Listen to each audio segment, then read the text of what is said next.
Halo standar semua, kembali lagi di channel pembelajaran ini. Kita teruskan pembahasan kita di mata kuliah manajemen keuangan ya. Sekarang kita di pekan ke-10. Di pekan ke-10 ini materi yang akan kita pelajari adalah risk analysis and project evaluation. Sebenarnya ini temanya atau topiknya masih sama tentang analisis arus kas project. Yang sebelumnya pekan kemarin kita bahas di analyzing project cash flow, tapi bedanya kalau di pekan ke-9 kemarin kita bicara atau kita fokus bagaimana mengidentifikasi incremental cash flow gitu ya, dimana yang kita tahu incremental cash flow ini adalah source of value yang kita gunakan untuk ngitung NPV. Nah, di pekan ke-10 ini kita teruskan dengan risk analysis dari project cash flow. Jadi kita bicara lebih detail tentang forecasting. Ingat ya, ketika kita bicara incremental cash flow kemarin kan kita forecasting berapa tahun ke depan sesuai dengan durasi proyek. Nah, di dalam kita memforecasting itu timbul atau muncul yang namanya resiko. Resiko apa? Nah, resiko yang timbul karena semua yang kita forecast, semua yang kita perkirakan, semua yang kita prediksi, itu semuanya kan cash flow yang masih bisa berubah. Cash flow yang belum tentu nanti tercapai di kenyataannya. Nah, karena ada resiko ini, kemudian kita juga diajarkan untuk bagaimana melakukan analisis terhadap resiko. Tujuannya supaya forecasting kita tuh lebih precise, lebih akurat. Memang tidak bisa persis sama karena ya siapa yang tahu masa depan begitu ya. Tetapi ketika kita bisa membuat atau menyusun metodologi yang tepat untuk memprediksi, maka forecasting kita itu bisa dipertanggungjawabkan gitu. Nah, disinilah kemudian kita harus pelajari konsepnya. Jadi itu tadi ya, forecasting dari project itu berisiko. Resikonya tuh timbul dari mana? Nah, ini yang konsep pertama yang kita pelajari. Project cash flow itu berisiko karena free cash flow yang kita susun atau kita hitung selama durasi proyek itu merupakan expected value. Masih ingat ya konsep expected value?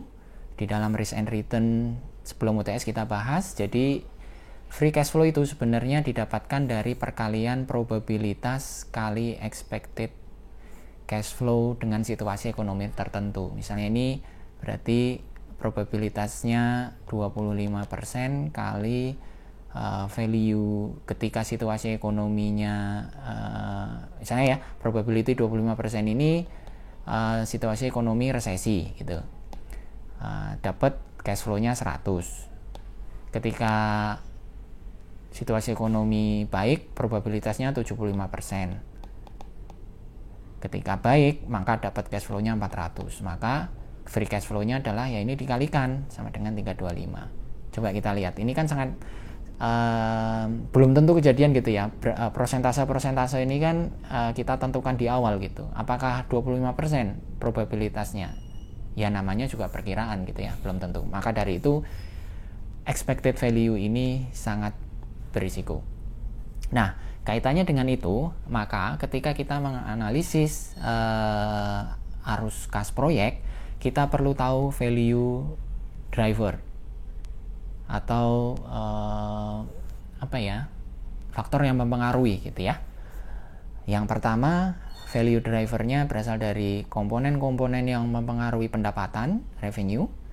Ada market share, ada market size, ada price, ada harga ya.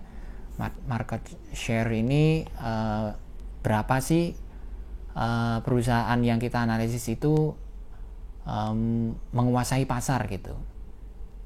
Misalnya mendominasi pasar. Contohnya apa ya?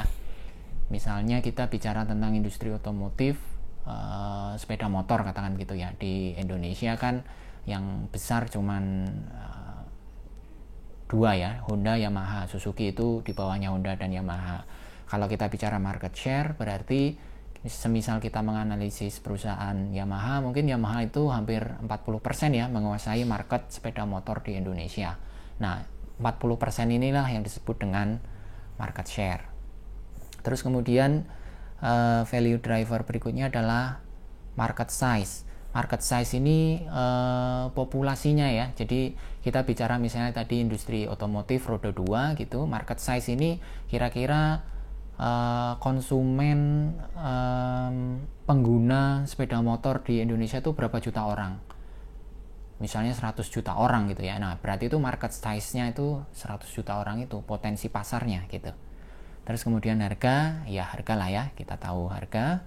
Terus value driver berikutnya itu cost, komponen-komponen biaya. Kita tahu di akuntansi biaya, di cost accounting ada variable cost dan ada fixed cost. Ini yang kita juga nanti pelajari. Terus kenapa kita harus menentukan value driver? Kenapa kita harus tahu value driver? Ada dua tujuan utama. Yang pertama, dengan kita mengetahui value driver, maka kita bisa refining forecast, akan terus memperbaiki, akan terus mengupdate, akan terus merevisi forecasting. Karena forecasting itu kan berdasarkan asumsi. Asumsi bisa berubah sejalan dengan waktu gitu ya. Maka kita perlu revisi, kita perlu perbaiki. Nah, mana yang perlu diperbaiki? Kalau kita bagi value driver atau komponen-komponen tadi lebih mudah tuh. Misalnya seperti sekarang ini, mungkin market size yang tadi industri otomotif roda 2 itu 100 juta gitu ya. Mungkin sekarang nggak 100 juta gitu karena situasi ekonomi menjadi lebih jelek gitu ya. Mungkin market size-nya turun, mungkin hanya tinggal 50 atau 40 juta. Nah, itu kemudian kita bisa setel atau kita bisa revisi market size-nya. Nah, itu yang pertama adalah refining forecast. Yang kedua, monitor key value driver. Jadi setelah kita tentukan atau kita identifikasi faktor-faktor tadi, value driver tadi, kemudian kita bisa monitor. Ya, contohnya itu tadi, balik lagi ya, situasi ekonomi sekarang tidak bagus, kita bisa monitor kira-kira value driver mana yang terpengaruh, dan kemudian tadi itu di refining atau di revisi. Nah, gitu ya. Itu yang pertama, uraian kenapa kita harus melakukan analisis risiko terhadap project cash flow. Kemudian kita juga perlu menganalisis risiko di dalam forecasting project cash flow, karena ketika kita menyusun forecasting, kita itu cenderung bias.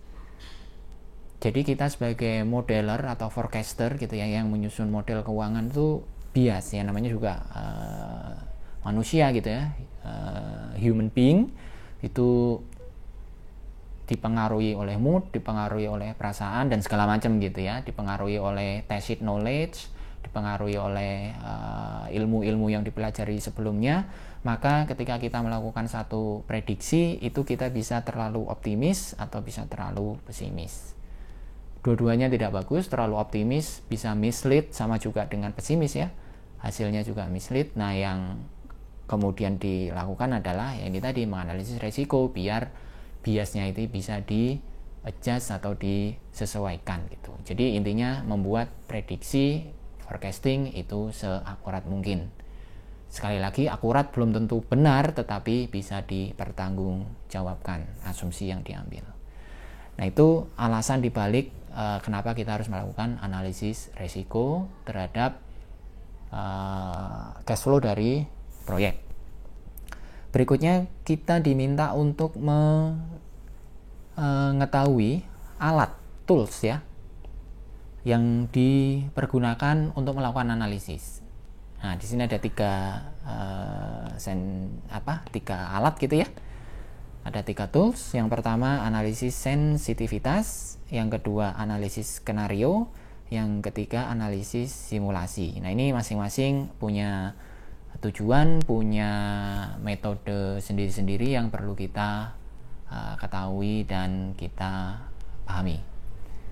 Kita bahas dari sensitivitas atau sensitivity analysis. Jadi ketika kita melakukan analisis sensitivitas ini, yang kita lakukan sebenarnya adalah kita mengevaluasi efek perubahan dari tiap value driver terhadap NPV proyek. Jadi kalau kita sambungkan atau kita kaitkan dengan pembahasan value driver di atas ya, analisis sensitivitas ini kita pengen ketahui sensitivitas ketika misalnya tadi market share-nya turun. Nah, NPV-nya kan berubah. Nah, berubahnya NPV dengan perubahan market share itu berapa? Satu di run gitu ya, satu dirubah market share terus dihitung NPV-nya. Atau juga kita pengen tahu sensitivitas NPV ketika variable cost-nya berubah. Misalnya variable cost-nya naik gitu ya, 10%.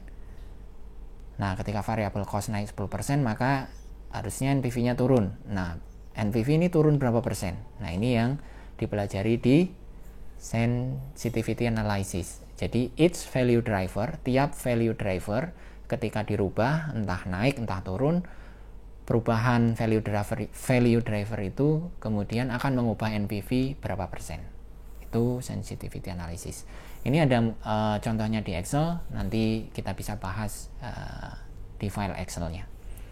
Kemudian yang kedua itu adalah analisis skenario analysis.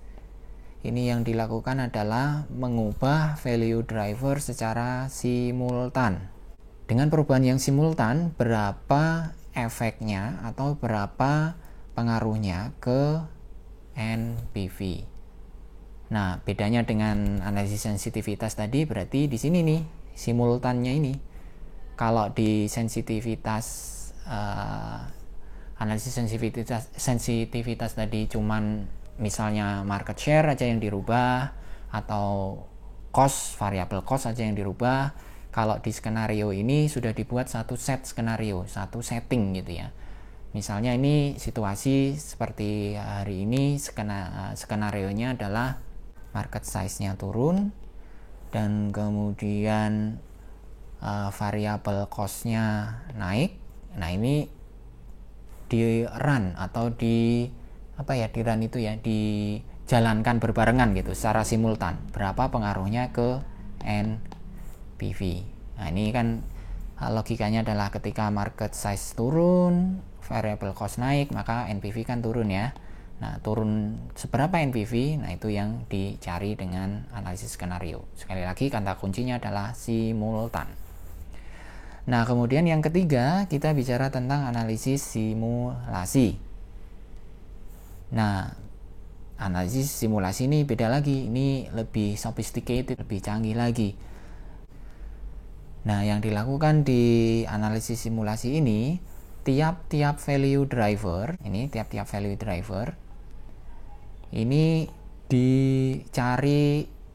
dicari yang namanya distribusi probabilitasnya.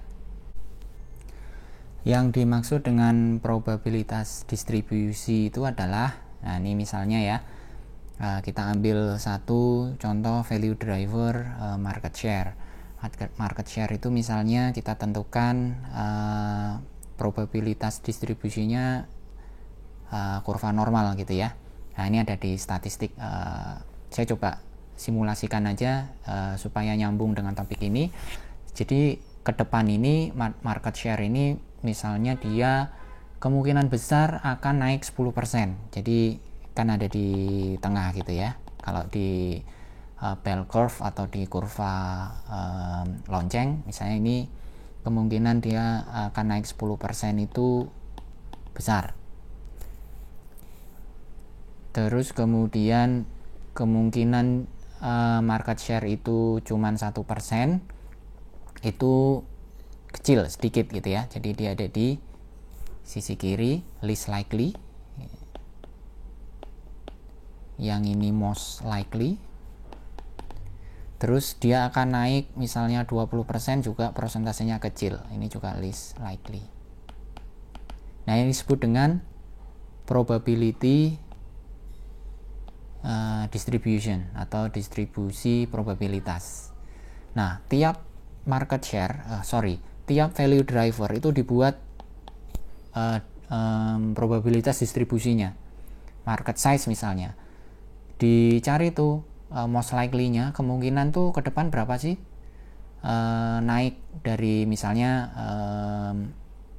konsumennya atau pasarnya 100 juta orang, mungkin akan naik 110 juta orang, kemungkinan besarnya. Nah, akan turun 90 juta, kemungkinan kecil, naik 150 juta, itu juga di sisi lainnya gitu ya. Maksudnya sisi lainnya itu probabilitasnya kecil.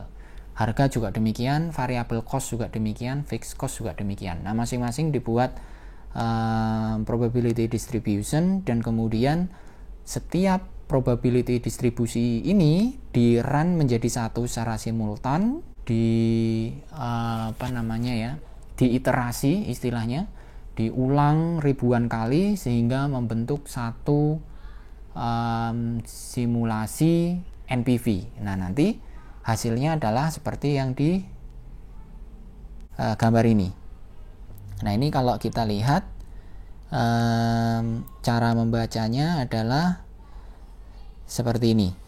Ini NPV 0 dengan semua iterasi atau semua perubahan yang dilakukan dengan value driver yang sudah ditentukan probabilitas distribusinya tadi. Kemungkinan NPV lebih kecil dari 0 itu digambarkan di histogram yang warnanya biru muda ini. Paling kecil dia kemungkinannya 1.200.000 dolar. Nah, ini kemudian muncul persentasenya adalah 15%. Nah, ini berarti yang kita perlu perhatikan. Sebaliknya, proyek diterima itu kan kalau NPV-nya positif, berarti di sini teritorinya di sini dengan maksimal NPV-nya 2.400.000, atau yang digambarkan dengan histogram yang warnanya ungu ini ya. Ini.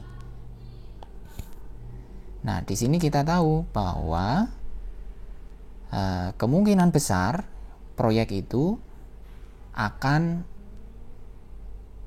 mendapatkan NPV positif. Berapa persentasenya? Persentasenya berarti 100% kurangi 15% ini, atau 85% NPV proyek akan positif dengan rata-rata NPV sebesar 869.000 gitu ya. Jadi ini analisis yang sangat sophisticated, sekali lagi sangat ilmiah, sangat perfect dari segi keilmuan gitu ya, karena kita memperhitungkan berbagai value driver kemudian dibagi lagi distribusi probabilitasnya, most likely-nya berapa, least likely-nya berapa, kemungkinan besar berapa, kemungkinan kecil berapa, dan kemudian di run atau di jalankan simulasinya berbarengan antar semua value driver. Nah, untuk melakukan ini kita butuh software ya, tidak bisa dengan Excel, tidak bisa. Kita membutuhkan software. Satu software yang kita gunakan di sini yang terkenal adalah Oracle Crystal Ball. Boleh sambil coba di browsing gitu ya, bagaimana powerful-nya Oracle Crystal Ball ini. Nah, untuk menghasilkan analisis simulasi. Nah, balik lagi kalau kita lihat di sini berarti tingkat akurasi atau tingkat keakuratan dalam melakukan prediksi, kita bisa lihat bahwa yang paling perfect atau paling bisa diandalkan itu adalah simulasi, nomor 2 skenario, baru nomor 3 sensitivitas. Kenapa begitu? Karena simulasi ini tadi ya, sekali lagi dia sangat detail, sangat rumit, tiap value driver dibuat probabilitasnya kemudian di run berbarengan. Sedangkan kalau skenario itu beberapa value driver saja ditentukan, 2, 3 atau berapa value driver ditentukan dan kemudian di set dalam sebuah skenario, baru kemudian di run. Kalau sensitivity ini satu-satu value driver dirubah, kemudian dilihat perubahan value driver itu akan membuat NPV naik atau turun berapa banyak atau berapa persen. Demikian pembahasan kita tentang analisis risiko proyek, background, filosofi kenapa harus melakukan analisis risiko, dan juga 3 alat atau 3 analisis yang kita bisa gunakan untuk melakukan analisis risiko. Seperti biasa, kalau ada pertanyaan silahkan post di kolom komen di bawah. Kita teruskan dengan materi selanjutnya masih di analisis risiko ini di video berikutnya. Terima kasih.